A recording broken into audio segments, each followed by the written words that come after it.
प्रणिपात मेरे प्यारे साथियों, हिमाचल एजुकेशन में आपका स्वागत है।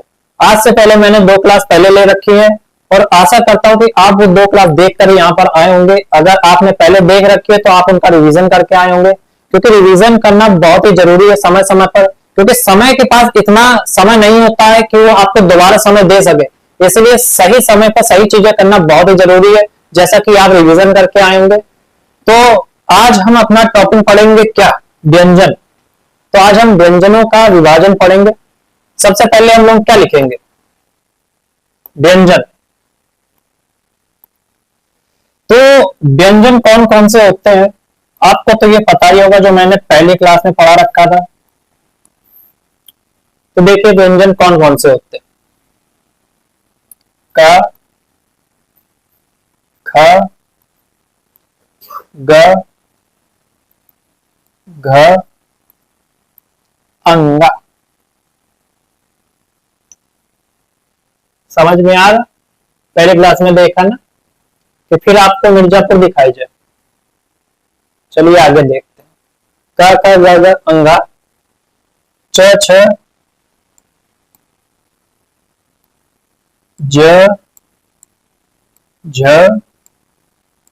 अइया। ट, ठ,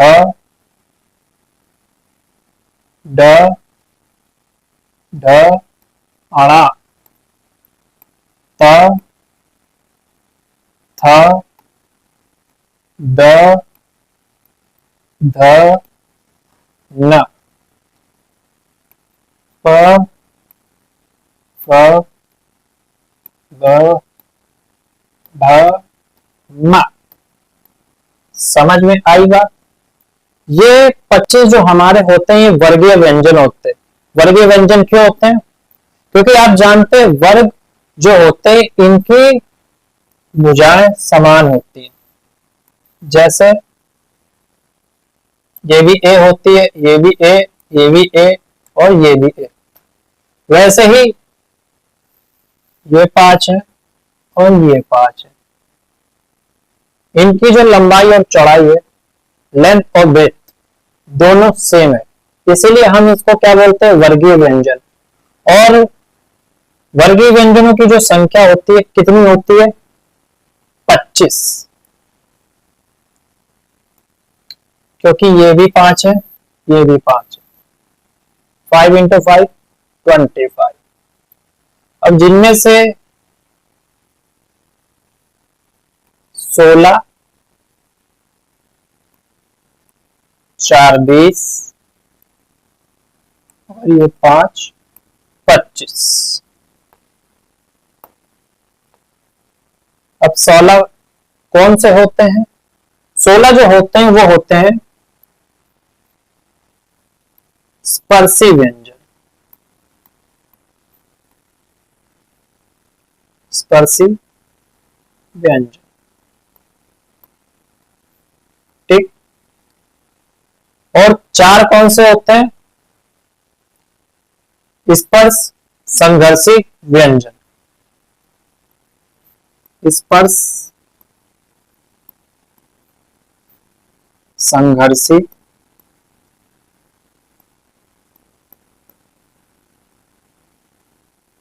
व्यंजन, ठीक। और ये 5 कौन से होते हैं? नासिक के व्यंजन, क्योंकि इन वर्णों को नाक के द्वारा बोला जाता है, नाक का यूज होता है इसमें, तो इनको क्या बोलते हैं, नासिक के व्यंजन।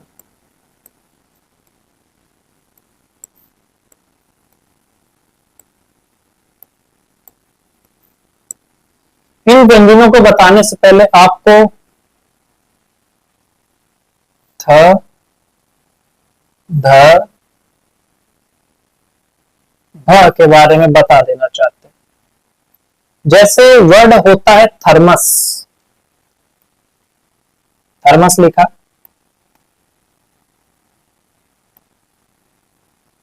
तो कुछ लोग थ के ऊपर भी यहां से लाइन खींच देते हैं।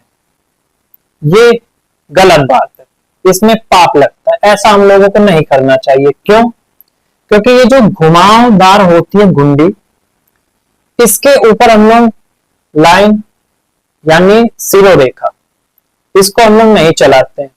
जैसे आप अपनी प्रिय सखी के चारों ओर घूमते हैं, उनके आगे नहीं जाते, वैसे ही इनके आगे जाना बहुत बड़ा पाप होता है। ठीक, इनके इसके जैसे घाव हो गया, घाव में कोई भी घुमावदार या घुंडी नहीं होती है, तो इसके ऊपर हम लोग लगा सकते हैं। ठीक, लेकिन जिसके ऊपर घुमावदार ये होती है घुंडी, उसके ऊपर सिरोरेखा नहीं लगती। तो ये लिखने का सही तरीका है। समझ में आई बात? अब हम लोग आगे चलते हैं, बात करेंगे किसकी? स्पर्शी व्यंजन, स्पर्श संघर्षी व्यंजन और नासिक व्यंजन कौन कौन से होते हैं। तो देखेंगे कौन से होते हैं।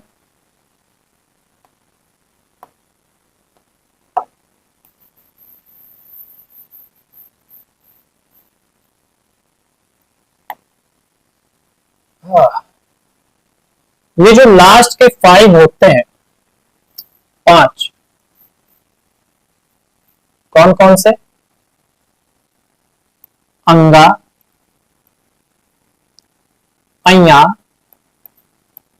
अणा, न और म। समझे बेटा? क्यों राजा जी, समझे में आई बात? इन्हें क्या बोलते हैं? नासिक्य व्यंजन। नासिक और व्यंजन। ठीक है बेटवा, नासिक व्यंजन इन्हें बोलते हैं। ठीक, अब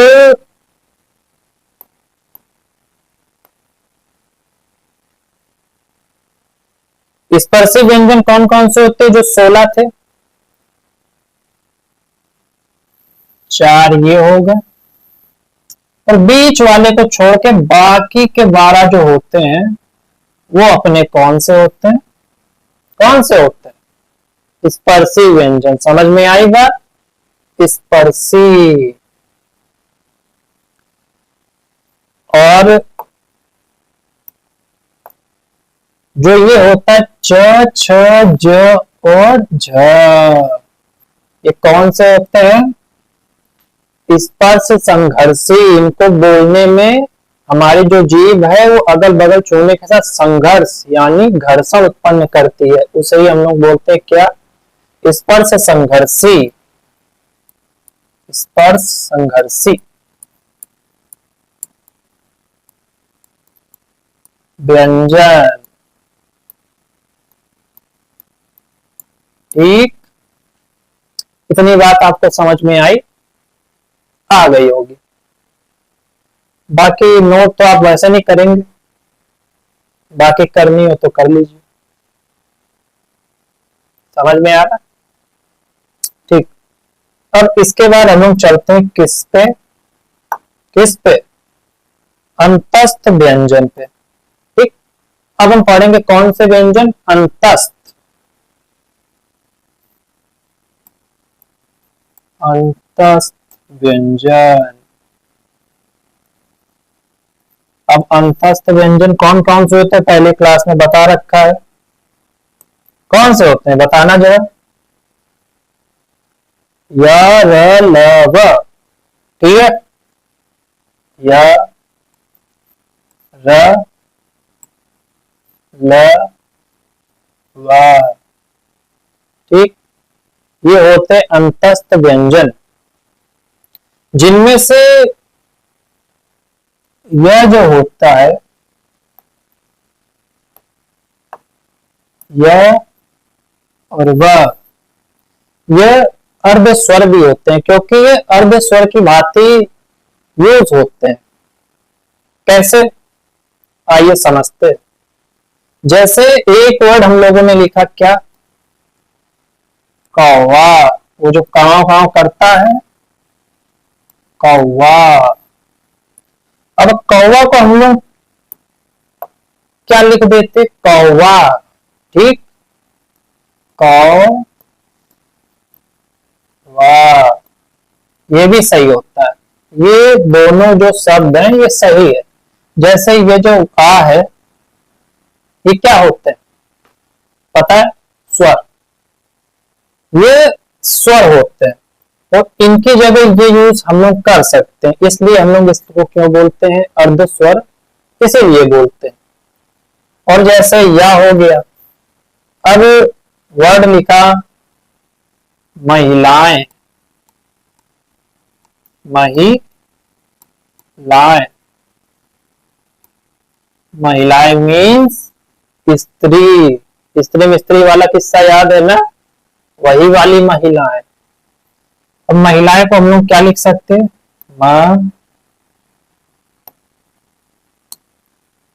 महिलाएं। ठीक है बेटवा, ऐसे भी हम लोग लिख सकते हैं, तो ये गलत नहीं माना जाता है, इसीलिए हम लोग इनको क्या बोलते हैं? अर्ध स्वर। ठीक,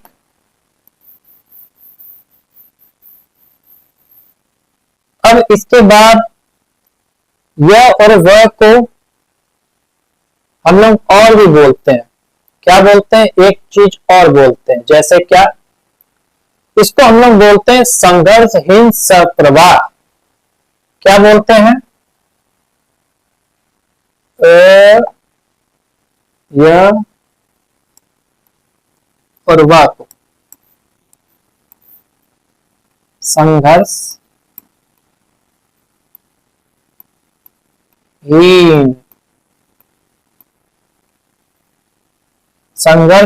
सप्रवाह।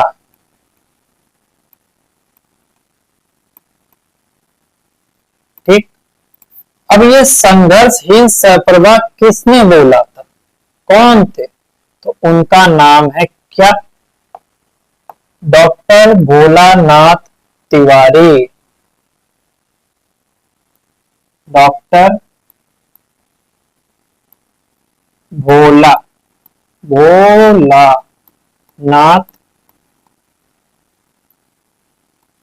तिवारी। तिवारी जी को जानते हैं आप? भाभी जी घर पर देखा है। उसमें जो मनमोहन तिवारी जी थे उनका नाम भी क्या था? मनमोहन तिवारी। तो इनका नाम क्या है? भोलानाथ तिवारी। सही पकड़े? पकड़ लीजिएगा। अब इसके बाद नोट करना है, नोट भी कर लीजिए, आपके लिए लिखा है।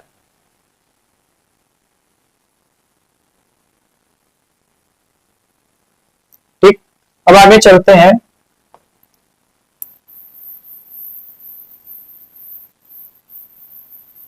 अब पढ़ेंगे रा को। रा को हम लोग क्या बोलते हैं? रा। रा के तीन भेद भी बताए थे आपको, सामान्य रूप, रेफ रूप और पदेन रूप, जिसमें से रेफ रूप आधा होता है, अर्ध प्रकृति का। ठीक, और र को हम लोग क्या बोलते हैं? प्रकंपित। कंपित यानी जी इस वर्ण को बोलने के लिए हमारी जीभ जो है ना कंपन करती, कांपती है। जैसे आप अपनी प्रिय सखी के सामने कांपते हैं ना, उसी प्रकार, उसी भांति ये भी कांपता है। इसमें क्या होता है? वो कंपित। और प्रकंपित को क्या बोलते हैं? और लुंठित। क्या? लुंठित। समझ में आई बात? लुंठित, हाँ ये लगाइए बिंदु, और लुंठित, इसको हम लोग बोलते हैं र को लुंठित व्यंजन। ठीक, अब एक बचा इसका ला। ल को क्या बोलते हैं? तो ल को हम लोग बोलते हैं पार्श्विक व्यंजन। ठीक, और हम लोग इसको पार्श्विक व्यंजन क्यों बोलते हैं? क्योंकि इस वर्ण को उच्चारण करने के लिए हमारे जीभ के पीछे का हिस्सा काम करता है, तो इसलिए हम लोग इसको क्या बोलते हैं? पार्श्विक व्यंजन। ठीक, लिख लीजिए पार्श्विक, सुविक व्यंजन, एक है बेटा व्यंजन। समझ में आया क्या?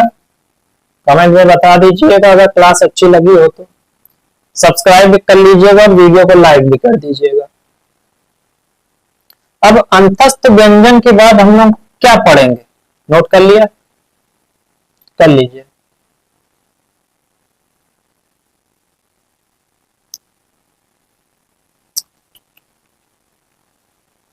ठीक है, आगे बढ़ते हैं।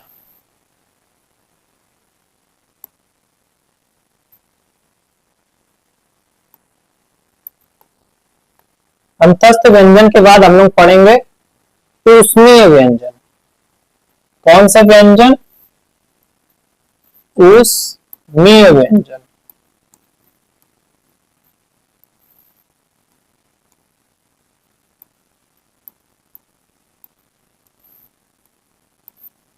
ऊष्मीय व्यंजन कौन कौन से होते हैं? आपको पहले क्लास में बताया था। आपको मिर्जापुर भी दिखाई थी, आपने देखी थी कि नहीं? नहीं देखी होगी तो देख लीजिए जाके। गए नहीं अभी तक? अभी वो बोलते तो हंसते हंसते जाते, हम बोल रहे तो नहीं जा रहे हो। गलत बात है ये, बहुत गलत बात है। अब ऊष्मीय व्यंजन कौन कौन से होते हैं? सा, स, षटकोण वाला स और हा। ठीक, ये चार जो होते हैं ये होते हैं ऊष्मीय व्यंजन। अब ये ऊष्मीय व्यंजन क्यों होते हैं? जिन वर्णों के उच्चारण में जोर से श्वास खींचनी पड़ती है उसे बोलते हैं हम लोग ऊष्मीय व्यंजन। जोर से खींचनी, ज्यादा जोर से नहीं। ज्यादा जोर से खींच दी तो प्राण पखेरु भी उड़ सकते हैं। समझ में आई बात? इसीलिए जोर से खींची, ज्यादा जोर से नहीं।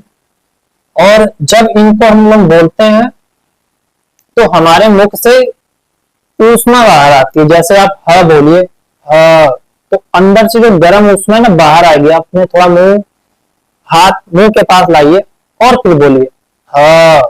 बोलो बोलो, आएगी आवाज। आई? आई होगी पक्का।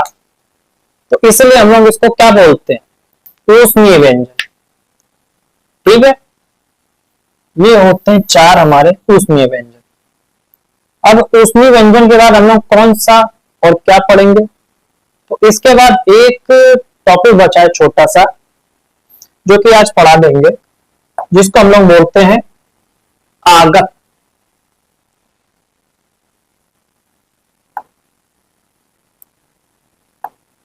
आगत।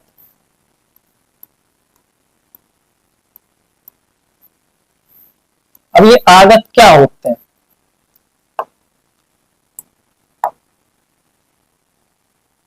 क्या होते हैं ये आगत स्वर? स्वर में लिखा आगत स्वर क्या क्या होते हैं? जैसे ये अंग्रेजी में बोले जाते हैं। जैसे किसी अंग्रेजी शब्दों को हिंदी में लिखना एक आगत स्वर कहलाता है। समझ में आई बात? अंग्रेजी शब्दों को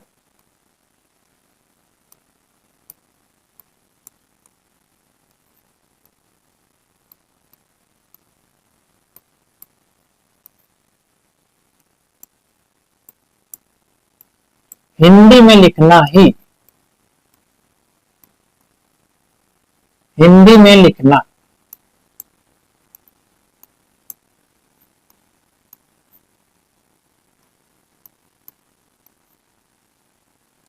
आगत स्वर कहलाते हैं।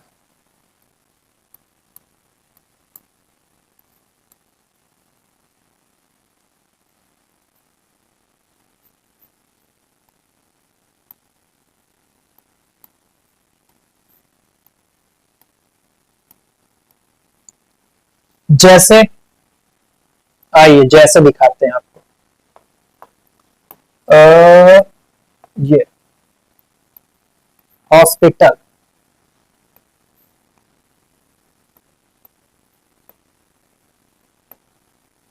कॉलेज,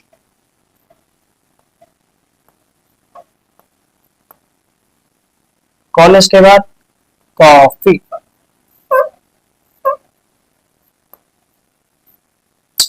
कॉफी और लिख लीजिए आप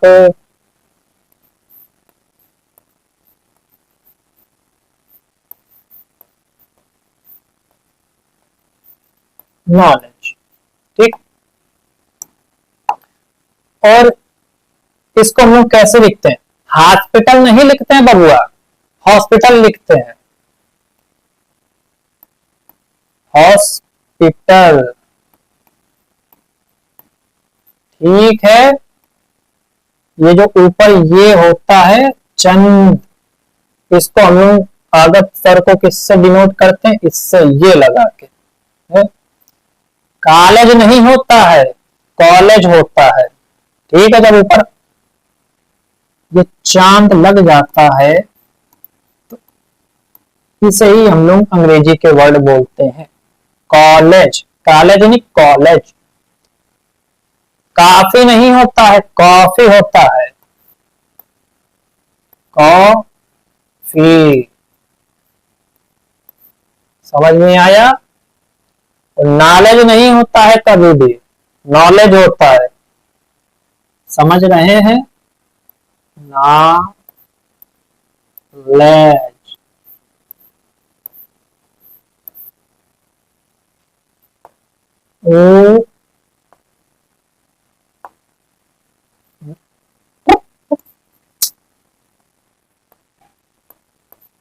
नॉलेज। ठीक है बेटवा, समझ में आ गया? ये होता है हम लोगों का व्यंजन। आज खत्म। अब इसके बाद हम लोग व्यंजनों का वर्गीकरण पढ़ेंगे और आगे भी, जो हम लोग कल से पढ़ेंगे। आज के लिए बस